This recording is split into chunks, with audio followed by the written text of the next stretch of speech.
je suis allé au magasin et j'ai acheté des cahiers à spirale. Et je devais littéralement écrire chaque chose, encore et encore. Genre, ce qui pourrait te prendre normalement 1 heure à apprendre, ça m'a pris des heures. 6, 8, 9, 10 heures.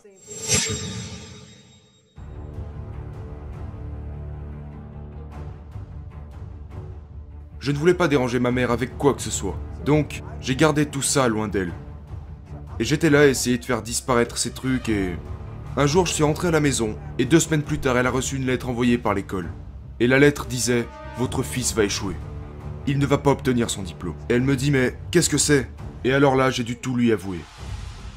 Toutes ces années où j'ai triché, toutes ces intimidations, ce harcèlement et tout le reste.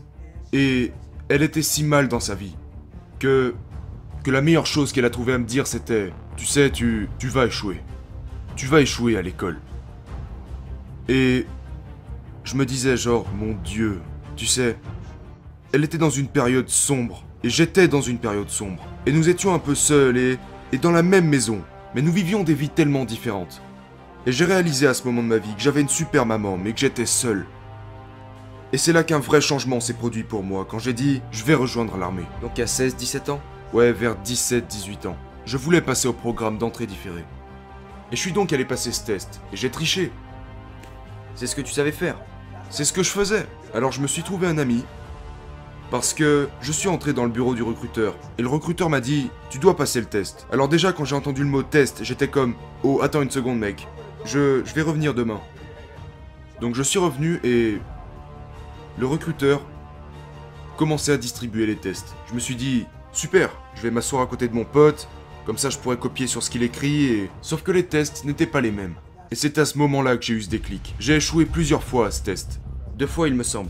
J'ai échoué 2 fois et avant la 3e tentative, j'ai dit « Maman, j'ai besoin d'aide. » Et elle a dit « On n'a pas beaucoup d'argent, mais on peut se permettre un tuteur pour 1 heure par semaine, pendant 6 mois, car c'est la dernière fois que je passais le test. » Et donc, j'ai dû apprendre. J'avais un niveau de lecture de CE2 et j'étais au lycée.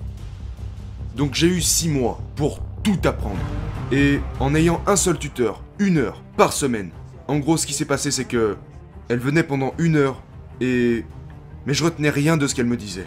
Rien du tout. Je ne pouvais tout simplement rien retenir. Il y en avait tellement à apprendre que ça me dépassait. Donc ce qui s'est passé, c'est que j'ai réalisé... Je suis allé au magasin et j'ai acheté des cahiers à spirale.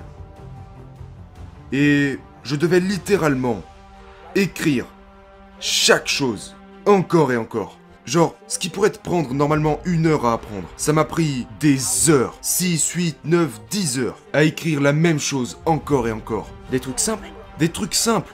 Et j'ai commencé à mémoriser. Donc je ne l'ai pas vraiment appris.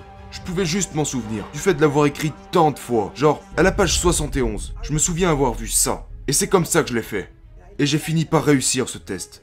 Et je suis entré dans l'armée. Quelle est la plus grande leçon que ta mère t'ait enseignée dans ton enfance?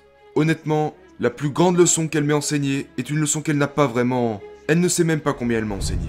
Parce que... Elle n'était pas dans ce but d'enseigner.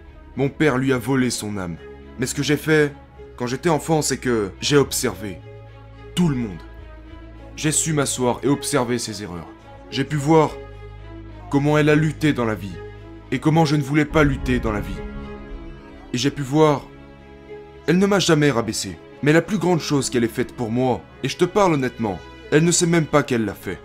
Quand je me suis fait malmener, quand j'ai échoué, quand j'étais au fond des égouts, elle n'est jamais venue me chercher. Elle ne m'a jamais donné ce cookie en me disant « Hé fils, tu sais, tout ira bien ». Elle n'avait pas le temps pour ça. Et parfois elle se fâche quand je parle de mon passé, parce que ça lui fait mal de réaliser qu'elle n'a pas été une meilleure mère. Si j'avais eu ce genre de mère qui vous réconforte quand ça va pas, je ne serais pas ici aujourd'hui. Parce que elle m'a forcé, pour une raison inconnue, elle m'a forcé à comprendre les choses par moi-même. Elle me disait « Tu ferais mieux de comprendre, ou tu ne seras rien de plus qu'un numéro. » Et c'est pas quelque chose qu'elle a pris le temps de m'expliquer. Je m'en suis rendu compte. C'est juste le monde dans lequel je vis. Et ce que la plupart des gens font, c'est qu'ils voient ce monde, mais ils cherchent un raccourci. Et j'ai commencé à l'observer. Comme si c'était l'ultime terrain d'entraînement. pour le reste de ma vie. J'ai reçu toutes ces précieuses leçons, parce que si vous regardez le monde en ce moment, ce n'est pas un bel endroit, mais je suis préparé pour. Je suis prêt pour n'importe quel échec qui se présentera sur mon chemin. Je suis prêt à tout, n'importe quand. Et c'est la plus grande leçon qu'elle ait pu m'enseigner sans même le vouloir. En ne me disant jamais « tout ira bien ». En fait, elle m'a dit exactement le contraire. La vie est dure.